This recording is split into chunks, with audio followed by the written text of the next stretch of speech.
I'm Sally Abbey. I have worked at some of the best restaurants in London, including Gordon Ramsay, the Ledbury, and most previously at the Harwood Arms in Fulham. I've cooked a really seasonal menu for you here today, which represents my food philosophy.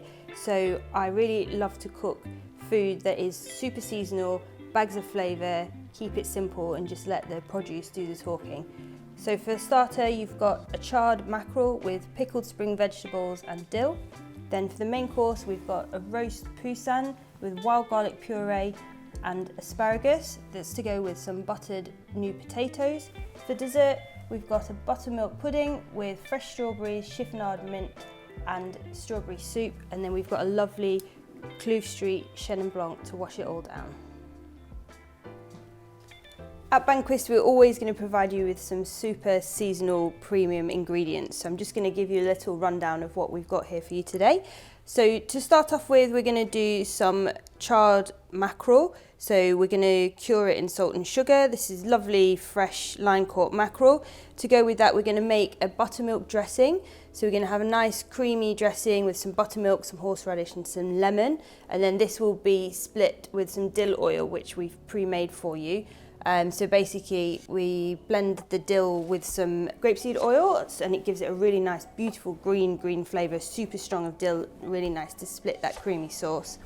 And then I've got some little baby vegetables here for you. So we're going to have some baby turnips, radishes, new season baby cucumbers and a bit of fennel. So lots of lovely, bright, fresh spring vegetables that are going to be super crunchy and pickled in this liquor here. So I've prepared this pickling liquor with some white wine vinegar, sugar, coriander seeds, fennel seeds and bay leaves. So it's going to be almost sort of an escabeche kind of flavour, going to be really nice with those spring vegetables. And then moving on to the main course, we've got a lovely roast poussin. So poussin is a baby chicken essentially, so there's only a couple of week window in which the poussins need to be harvested before they become chickens, and because they're so young they've got a really nice tender juicy meat. So as it's a lovely spring box, we're going to pair that with some new season asparagus and wild garlic. And then also some baby new potatoes. We're going to make a lovely wild garlic butter to put under the skin of the chicken and also toss the potatoes in. And that's going to be served with a chicken sauce that we're going to make with some Fino sherry. So this is a lovely, dry, oxidized type of wine that's going to give a real beautiful acidity and pair really nicely with the seasonal vegetables that we've got for you here. And then for dessert, we've got a buttermilk pudding, which is my version of a panna cotta, which we've got pre-made for you there. That's going to be served with some new season strawberries and mint, a little shortbread crumble, and then this is a strawberry soup, which is going to finish the dish. And this is basically made by steeping strawberries in sugar for a couple of hours and then finishing with verjus, which is basically crushed grapes. But it's got a really beautiful lemon acidity to it, so it's just really going to finish the dish off and bring things together. At Banquist, we provide you with about 90% of the things that you need, but there are a few things that you'll need just from your home kitchen. So to start off, you're going to need some vegetable oil, a bit of butter, salt, pepper and some sugar. And then in terms of equipment, we're going to need a blender, frying pan, peeler, roasting pan, a few saucepans and a grater. Okay, time to do the prep. So we're going to take the poussin out of the fridge to come up to room temperature for an hour, just to make sure that it cooks nice and evenly and the outside doesn't start to overcook before the inside. Now we're going to trim the mackerel, so we're just going to take a little bit off the top and the bottom so it's nice and neat. And then turn it over. And then we're just going to score the skin very gently. And that's just going to stop it curling up while we're cooking.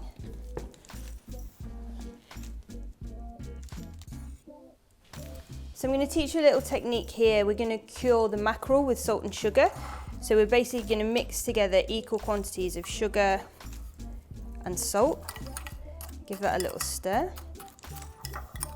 And we're going to just sprinkle this over the flesh of the fish.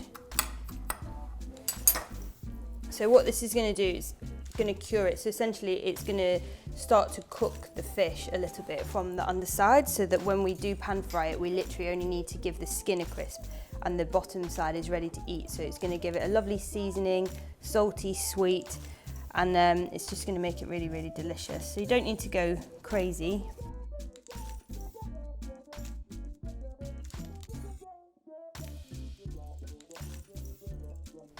So now we're going to make the pickled spring vegetables. So first and foremost, we're going to heat up the pickling liquor here. So we'll just get that going onto the boil while we make the vegetables. So we've got some cucumbers. Just going to start off, I like to leave the skin on these because they're so young.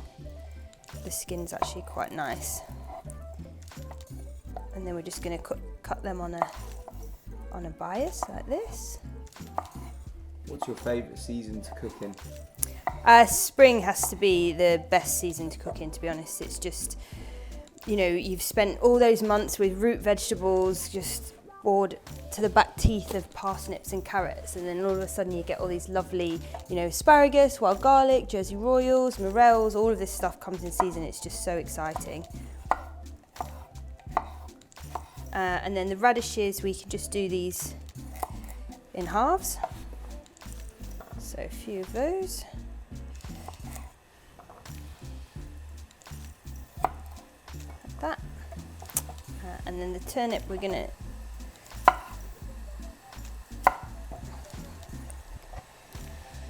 cut them just into little wedges.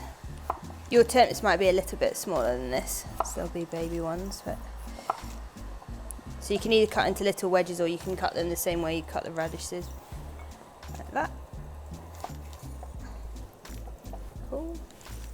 Let's turn that off.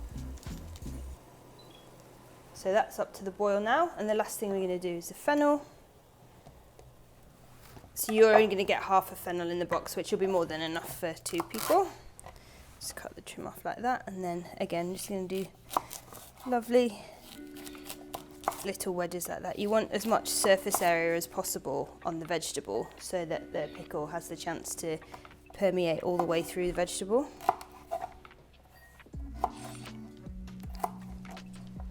So fennel in there too. And then we'll just pour the pickling liquor over. So you want it nice and hot so that you get all the flavour to go in there. Like that, and then we'll just leave that to cool. So we're going to make the buttermilk dressing to go with the mackerel starter. So buttermilk is basically what's left after you churn cream into butter. So if you agitate cream for, it doesn't actually take that long, you can do it in a jar and just shake it down, and the buttermilk is the leftovers, and it's actually really nice. It's got a beautiful, nice acidity to it, even though it's still quite creamy.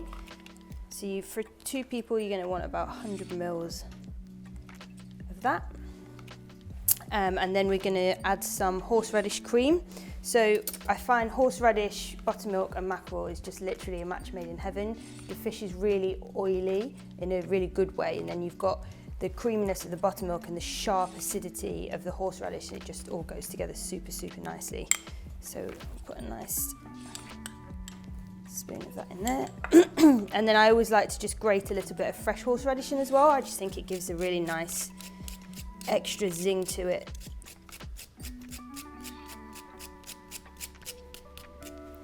That's the smallest grater in the world. And then we're going to just put a nice little squeeze of lemon, probably about 5 mils, 10 mils in there, and a bit of salt. So it's just important to get things like this done, even though it only takes 2 minutes. If you've got this done, then when it comes to plating up, it just makes life a lot easier, because this can stay ready in a bowl, ready to go. So that's it, that's the buttermilk dressing for the mackerel. So for the Poussin, we just need to preheat the oven to 160 degrees Celsius for fan assisted, or that's gas mark 3. So next we're going to just chop up these onions. So we're going to use one for the chicken sauce and then the other one for the wild garlic puree. Just cut them in half. So one will just be a rough chop for the sauce, so we're just going to caramelize it to give the sauce a nice flavour. And then the other one we want to chop up in a nice dice for the puree, which we're then going to blitz with the blanched wild garlic.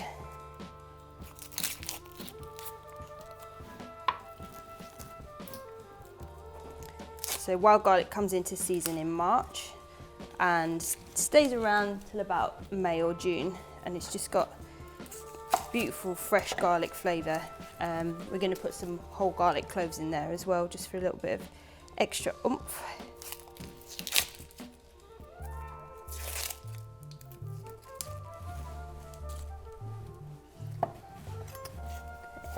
And a bit off there. So to dice, just want to go down like that, and then a couple of times in like that, and then the third cup is down like that. And same again on this one.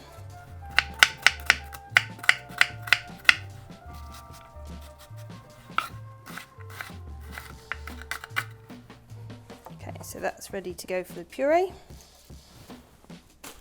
And then this one we're going to roast, so you want a bit of a larger surface area so you can get that nice caramelisation on there. So that's plenty for the sauce. So I'm just going to heat up the pans for the onions here with a little bit of oil, nice dollop of oil. It's just vegetable oil for the pans there.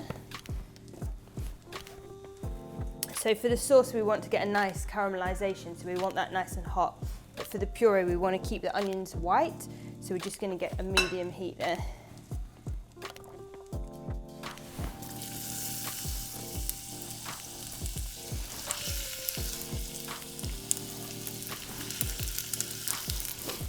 Straight in with a bit of salt, as that helps break it down.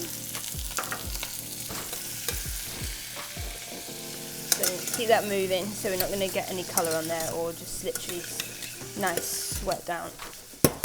Leave that for a minute or so.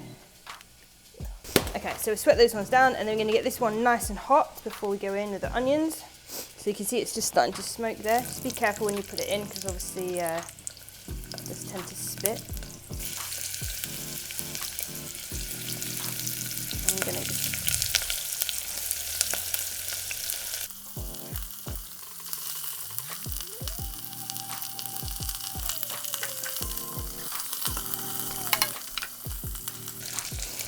Okay, so while that's roasting away, we're going to just prep the garlic. Just going to give it a little ash.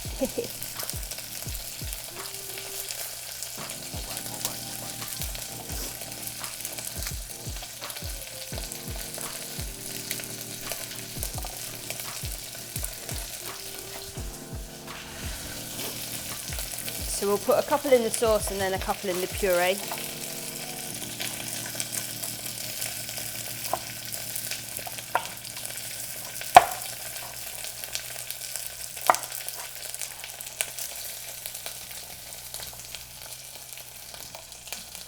So for the sauce, you can literally just give it a little crush with the back of your knife, then you're going to get all that nice garlic flavour out without it burning in the pan. You're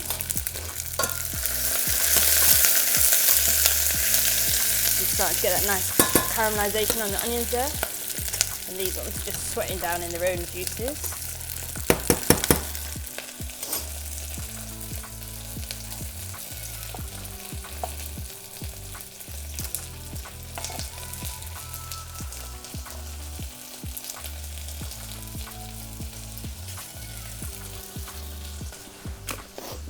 I find people are a bit afraid of garlic when in cooking, but actually a small amount of garlic really lifts a dish, especially dishes with mushrooms and tomatoes.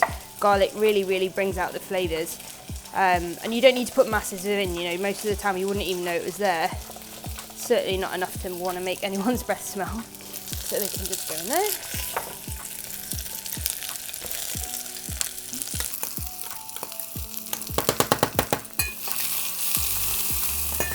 Gonna go in with bay leaf. So yeah, this is for the chicken sauce, and then this is for the wild garlic puree. We'll get some nice sprigs of thyme in there as well. Again, all these little herbs, they may seem small and irrelevant sometimes, but actually this is what brings that real depth of flavour to the sauce, rather than it just being a plain stock or a sauce. The bay, the thyme, the garlic, all of those things together just make it sing.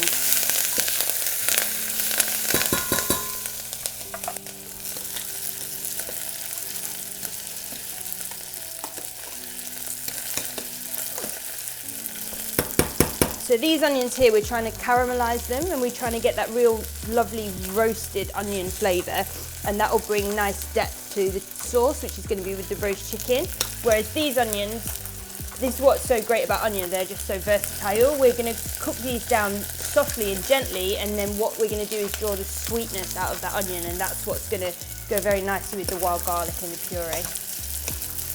So it's same thing, but two completely different flavour profiles at the end.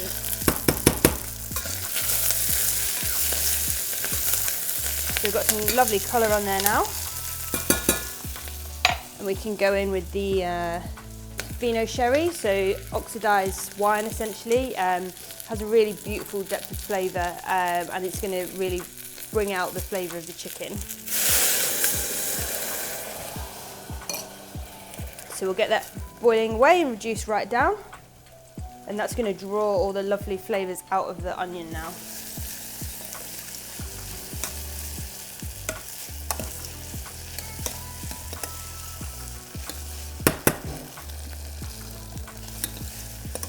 So we're just going to reduce that down by about 3/4. So you're basically reducing all the liquid, all the water off it, and you're just going to get that really, really intense flavour of the alcohol.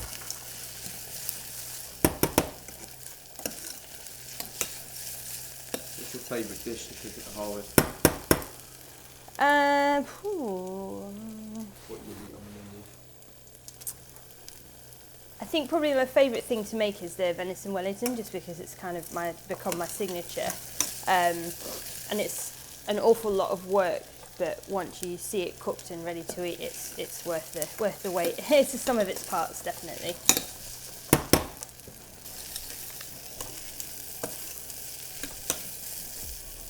So with these onions for the puree, once they've been sweating down, you really want to make sure it doesn't catch on the bottom. You don't want any colour on there at all. We're just trying to get the sweetness of the onions. So the best way to check is just take a little bit of onion, try it.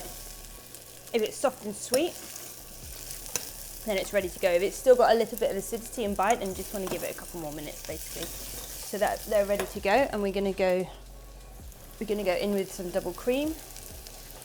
Nice dollop of double cream. So this cream we're going to reduce down onto the onions for two reasons. The wild garlic is quite wet when you cook it, so you don't really want to be adding too much more moisture to the puree. So the reason we do this is we still get the lovely creaminess and the flavour of the cream with the onions, but we're not adding extra water to the puree. So just reduce that down. And creamed onions it's a really nice thing just to sort of have in the fridge. You can add a spoonful to a soup or to a curry or a stew or something, and it'll just give it a nice complexity and extra level of flavour.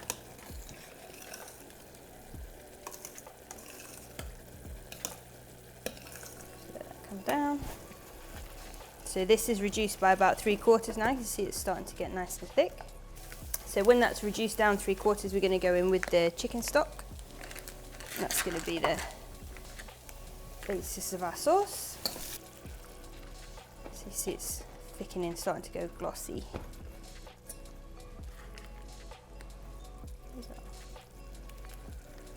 And go in with the stock.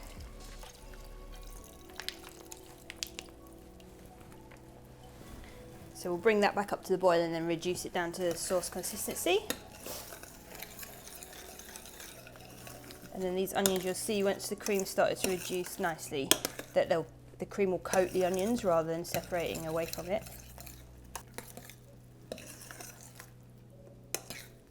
Okay, that's ready to go, so we can turn that off.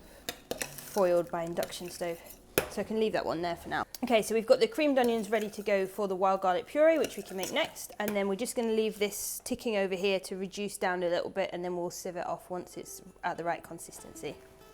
So next up we're going to make the wild garlic puree. So we've got our creamed onions ready to go. I've got a pan of boiling salted water, so you just want a nice good pinch of salt in there that will help bring the seasoning throughout and help cook the garlic down. And then we're going to just run a knife through it like this. And then it's probably going to take about 3 to 4 minutes to blanch. So it looks like a lot, but once it's cooked, it'll cook right down. So we'll give that 2 to 3 minutes and then check it. And then for the butter, we're just going to chiffonade a little bit.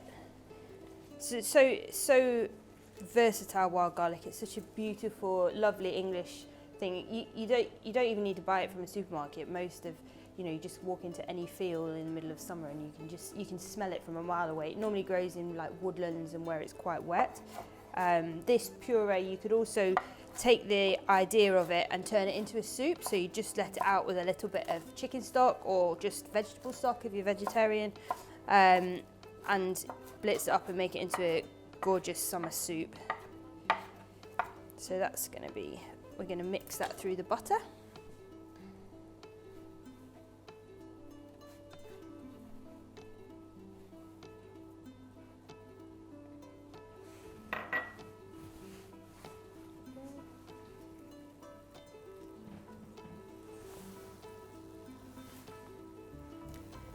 So you're looking for the stems to be completely softened, so you can see that's not quite ready yet, as when I push it, it's still got some give.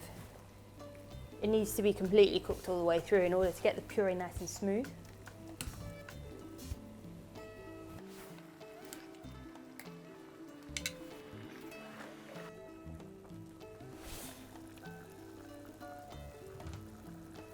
So you can see now when I push that between my fingers, it falls apart.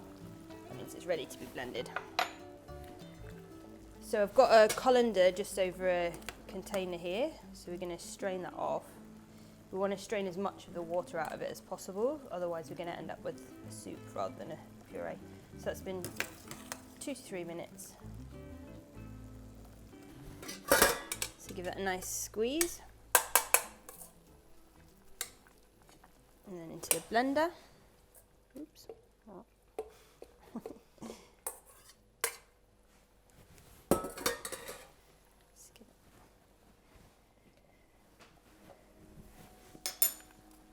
And then the creamed onions.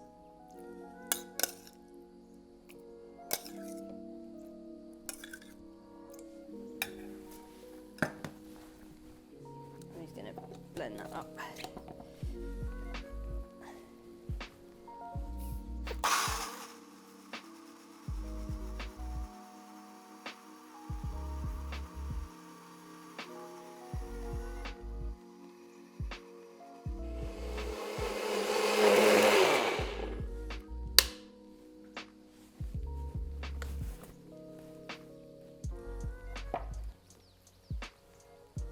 Beautiful. So you have wild garlic puree. So you just want to make sure that it's lovely and smooth. Check the seasoning. If it tastes a bit flat, just add a little bit of salt. If you want it a little bit more garlicky at this point, you could always just add a couple of raw leaves if you really like garlic, which I do. I'd sometimes, well, normally in the restaurant, we drop a couple of raw leaves in. Just be careful though, because they're a lot stronger than you think. So we can just basically take this out into a pan now and let it cool down, ready for the main course. If you want to be super chefy, you could pass it through a sieve. It's completely up to you. We just do it in the restaurant just to make sure that it's completely consistent every time. Basically, just get a very fine mesh sieve, tip the puree in, and then use a small ladle or spoon just to push it through. Okay, so to finish the chicken sauce, that's been reducing probably for 20 odd minutes now. You can see that it's much darker in colour and much thicker in consistency. So we're literally gonna just sieve that off, give that a nice squeeze to get all those juices out of the onions and the herbs.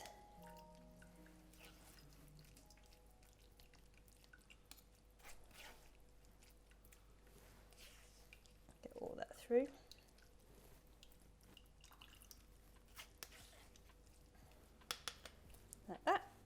then we can just reheat that just before we plate. So we're going to make the wild garlic butter next. So we're going to use this to stuff the chicken, and we're also going to use it to dress the potatoes. So it's literally bringing that lovely fresh wild garlic flavour throughout the whole dish in a couple of different ways. So we're going to use the blender again. We'll put the butter in there.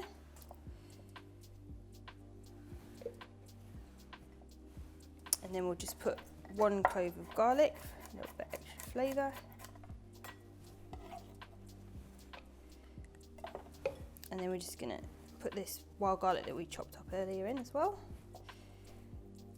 And a nice bit of salt. Then we're literally just going to blend that so it all comes together in the blender, hopefully.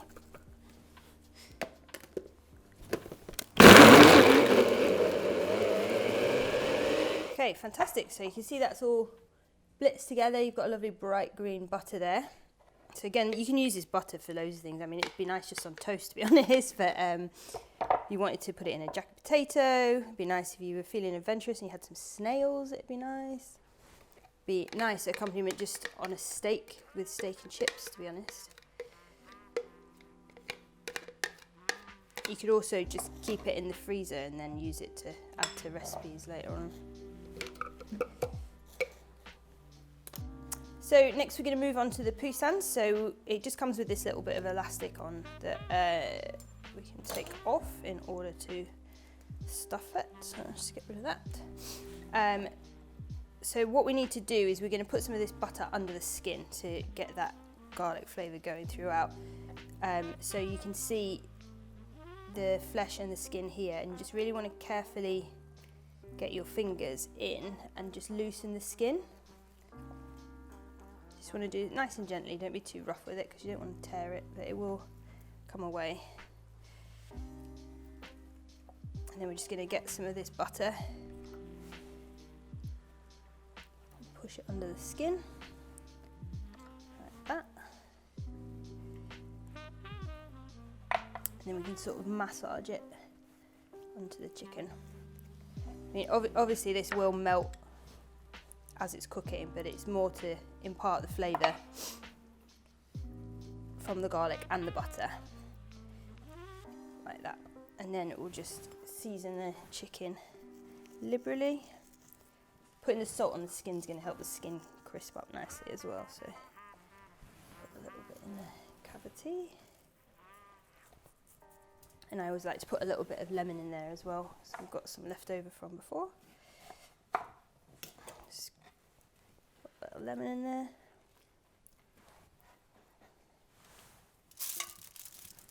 And that's ready to go in the oven.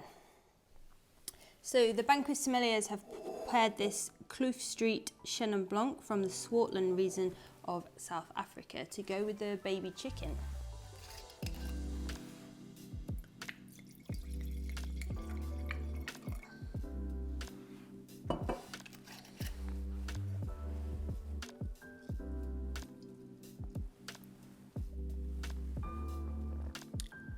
So this wine's got a really nice sort of rounded acidity, getting some apricot, orange blossom and pear coming through there.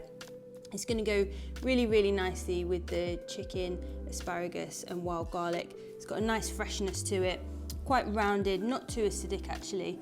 I think the Swartland region of South Africa is quite famous for its Chenin Blanc, so it's going to go really nicely with the chicken. So prep done, let's get on with the starter. So the mackerel's been curing for an hour now. You can see how you've got this moisture around the edges. That's literally the water coming out of the fish. So that's going to have intensified the flavour and really got that salt and sugar into the fish to make it nice and tasty. So next off we're going to really quickly fry the fish. So you want to start it off in a cold pan, and that will stop the skin from curling up.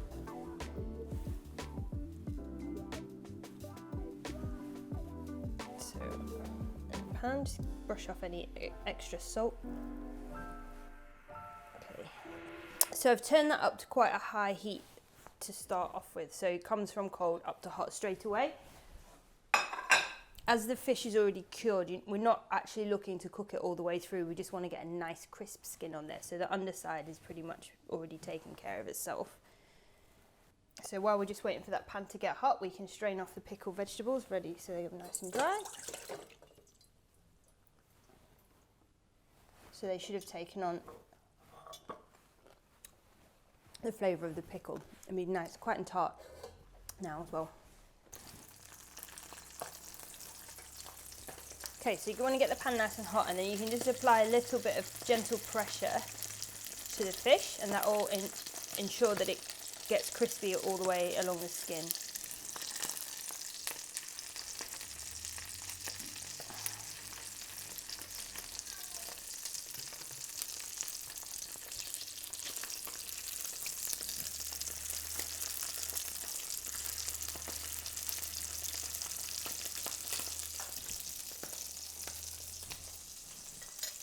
What's your favourite fish to cook with? I really enjoy cooking with oily fish, so mackerel, salmon, sea trout. I think they've just got a lovely depth of flavour, and they're much more versatile. I really enjoy making pâtés and rillettes and potted mackerel and stuff on toast, rather than just cooking plain pieces of fish. I do love fish and chips as well.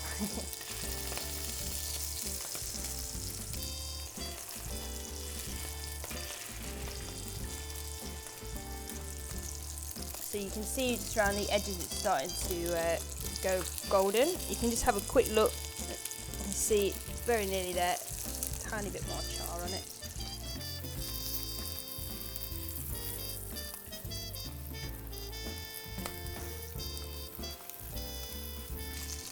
That should be ready to go. Beautiful.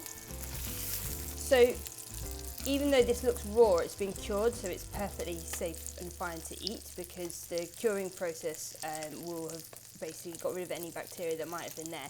So the idea is we're just crisping up the skin.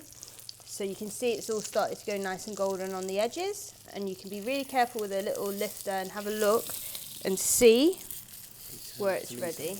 Yeah.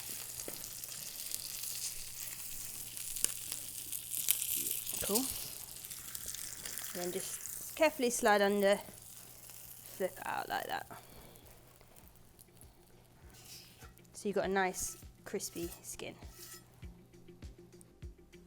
Okay, so we're ready to plate up the starter now. So we've got all our ingredients ready. We've got our horseradish buttermilk, we've got our dill oil, pickled vegetables, we've got some fresh dill that we've just refreshed in a little bit of ice water just to give it a bit of life, and then we've got our mackerel. So first and foremost, we're going to go with the buttermilk cream.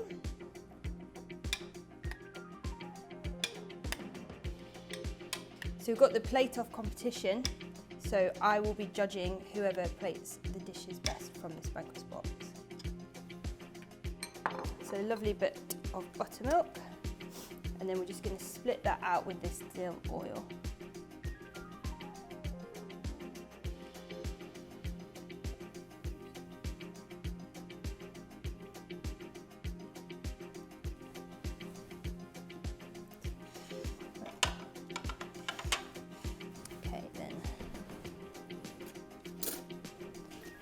We're going to put our pickled vegetables.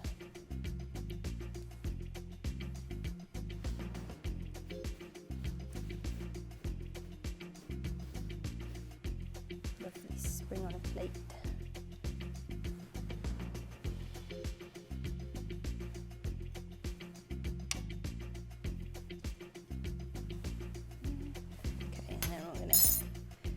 Garnish this with some nice fresh dill.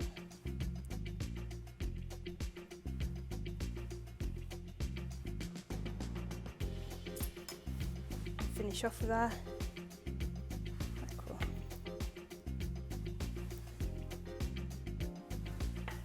Then to finish it all off, we're just going to go with some freshly grated horseradish.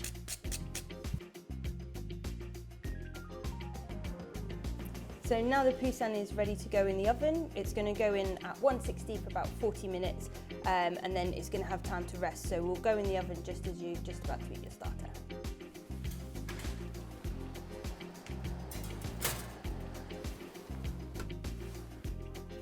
I hope you enjoyed your starter. Now let's bring together the main.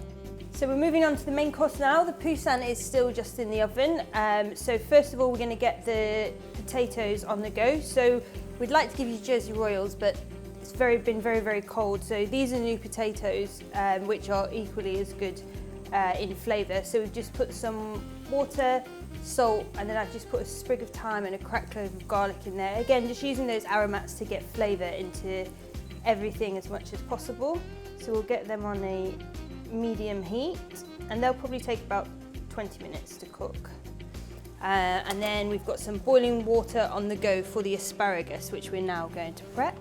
So we can just, a lot of people say that you should snap the asparagus, but I don't necessarily agree with that, because I think you end up bending the asparagus and just wasting it. So I mean, you can just sort of sensibly have a look at the asparagus and see where it is to cut. If it is woody, it tends to be sort of a darker purpley grey along the bottom, and when it's new season, it's generally not woody anyway, so I like to just trim it so it's all the same length. And then there's a couple of ways that you can prep asparagus. There's a very chefy way in which you run the knife around and you just literally break the skin, and then you get the peeler and just peel from that line that you've created for yourself there.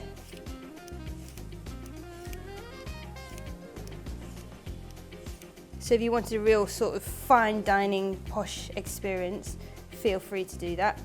Obviously it doesn't affect the flavour massively. I like to leave the skin on because I think there's a lot of flavour in the skin.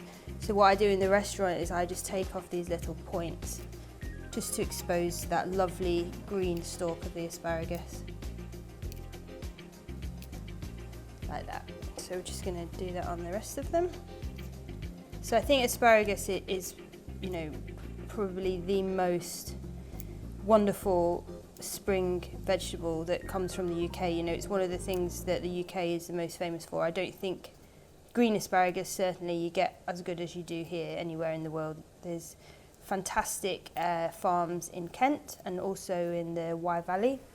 And during, you know, the height of the season, it's super cheap. I mean, you can pay sort of £5 a bunch at the start, but if you go to your local farmer's market, I live on just off North End Road in Fulham, and the asparagus there during the height of the season you can get for about £1 a bunch. I literally eat it every day while it's in season, because it's such a short season as well. It's great to make the most of it, and I think it's really important to eat it while it's in season and not the rest of the year round, because the stuff that comes from, you know, Peru, etc., is just nowhere near in terms of flavour or freshness. And obviously it's always good to support British farmers. Asparagus goes with so many things. I love it with eggs as well if I was to serve it as a starter. It's fantastic with eggs. Really good with tara masalata as well. Just get a nice big puddle of tara masalata and some blanched asparagus and just dip it in and eat it as a snack. Okay, so that's the asparagus ready to go. Potatoes are cooking. Next we're going to get this sauce on to reheat, so that's nice and hot.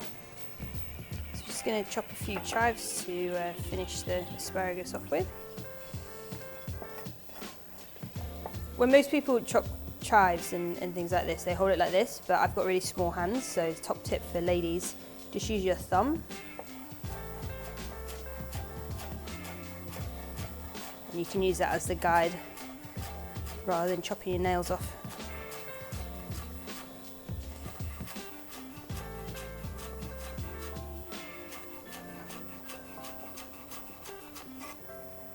So you want to make sure you've got a really nice sharp knife when you chop herbs, otherwise you tend to bruise them. So you see they're lovely and not bruised, there's no moisture coming out of there.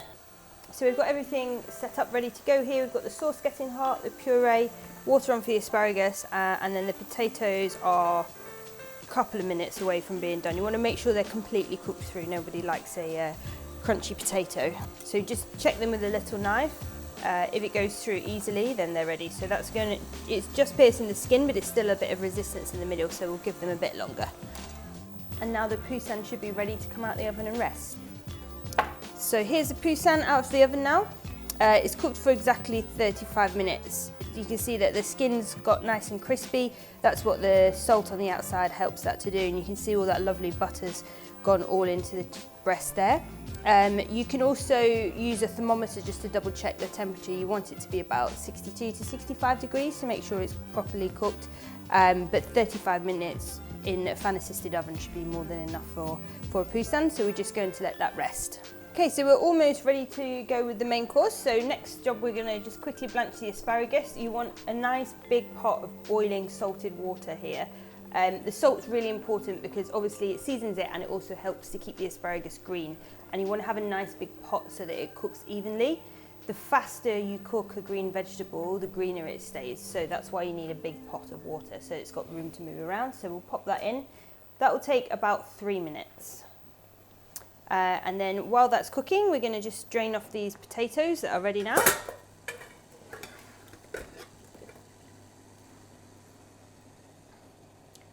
So give them a nice drain off. And then we're going to coat them in some of the garlic butter that we made earlier.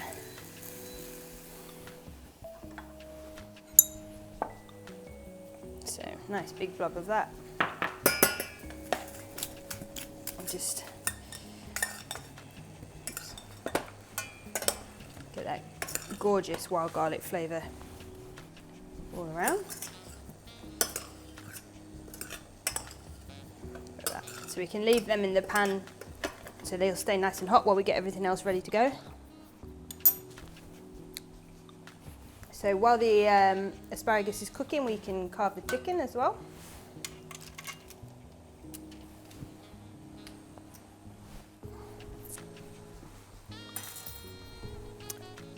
So we're going to take the legs off first.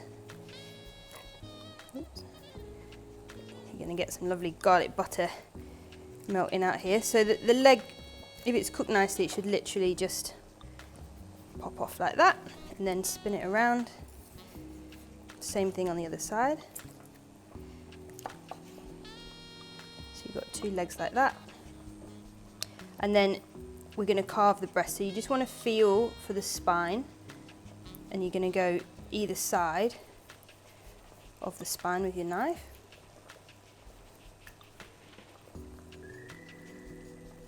And then you're going to get to the wishbone, so you just need to go around that.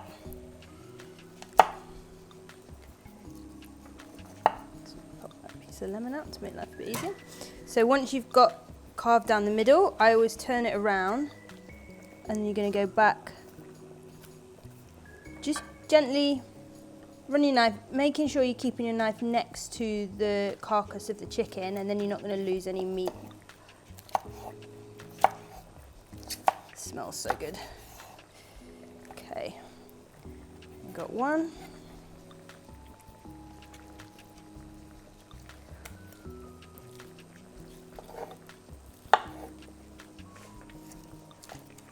And 2, like that.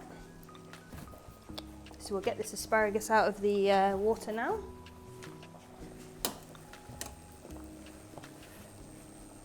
So you see that's lovely, bright green, just cooked.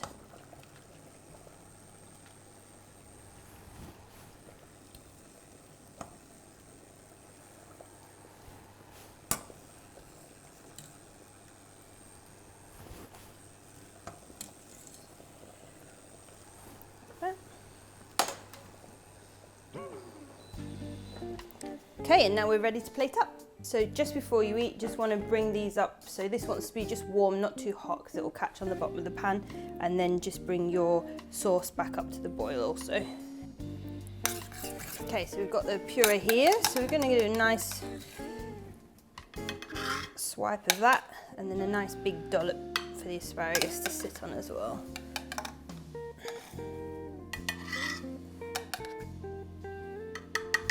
Any leftover you can always use, make it into a soup or use it at a later date. It will keep for a couple of days in the fridge. We're gonna plate the Poussin.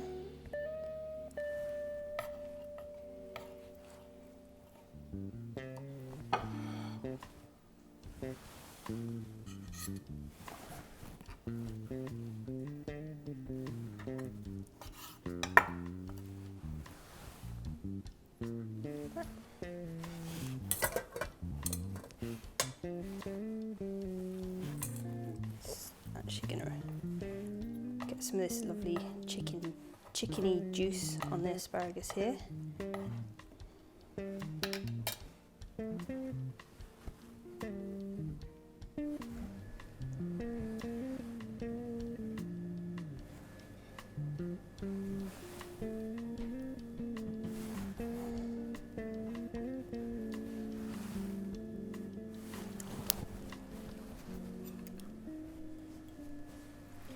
Nice sprinkle of chives just to give it a little bit of acidity.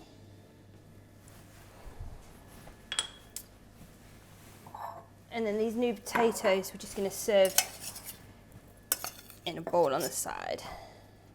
All that lovely garlic butter on there as well.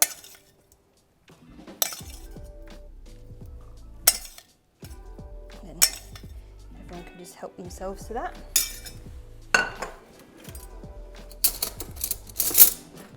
Okay, then the last thing we're going to do is the sauce. I've left all the fat on this sauce here because I think it actually just adds extra flavour, so just drizzle that on the chicken around the plate. Don't want to swamp the plate with it, you can always add a little bit more extra on the side in a jug.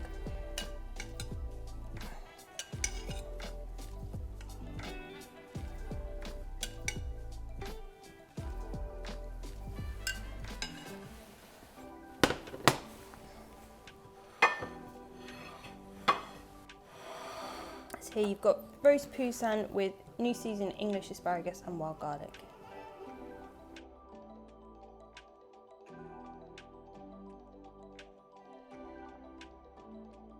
Let's finish off strong and dig into the dessert. Okay, so we're ready to move on to dessert now. So we've got a buttermilk pudding that I've pre-made for you. So what we do here is basically the same as a panna cotta, but with buttermilk. So it's buttermilk, some double cream, a bit of vanilla, and then that's set with gelatin. So it's got a nice wobble to it. I'm just going to put that in a little bit of warm water to get it out of the mould. And then we're going to have some Garriguette strawberries, which have just come into season, some shortbread crumble, which is just a basic shortbread that's been chopped up just to give it a nice little bit of crunch.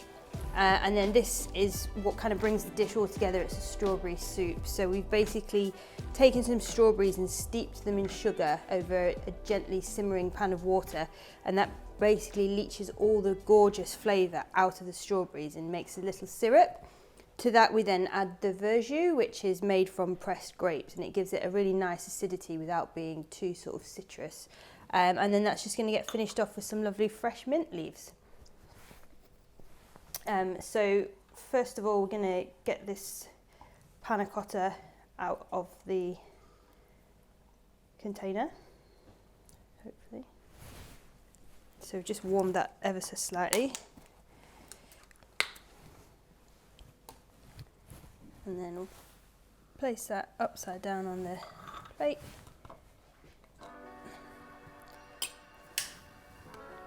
Make a little... Oop.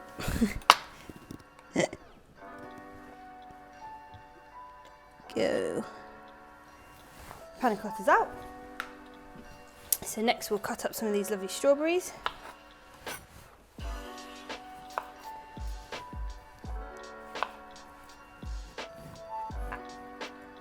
Cut them however you want. I like to do them in nice slices. Then it gives more surface area for the strawberry soup to...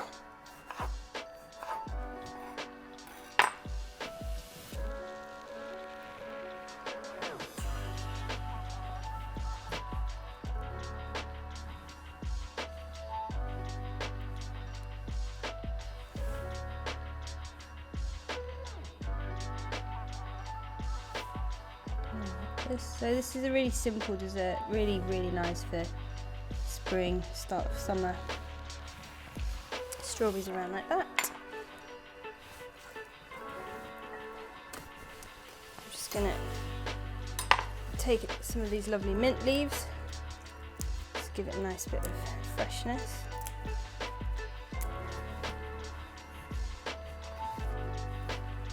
Just gonna julienne them.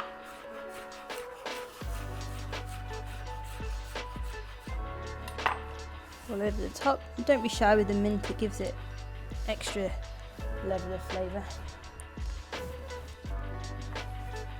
Give this short crumble on top. Kind of like an upside down cheesecake really.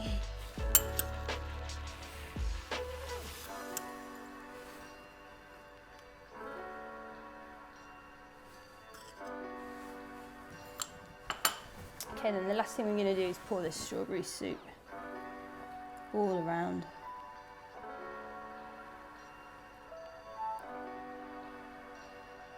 So here we have buttermilk pudding with fresh strawberries, mint and strawberry soup. Oops.